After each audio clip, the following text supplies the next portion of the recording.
Good day sa tanan, si Paxio naabot na sa ilang kawasan. Tapos nakauli ra kita gikan ko na ni Manila after 2 years karon pa kita nakauli. So manita sa atong mini piggery located at Barangay Basalimbug, Zamboanga, Sibugay. So ipakita nato ang atong mga binuhi, atong bakti no atong anay o butakal nga mga tisoy kayo apan wala pa gitahon kahabal kaing anay. So tara guys,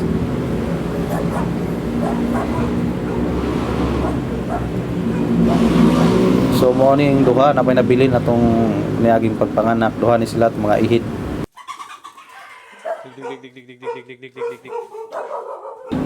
O ni si Mami Bart, tapos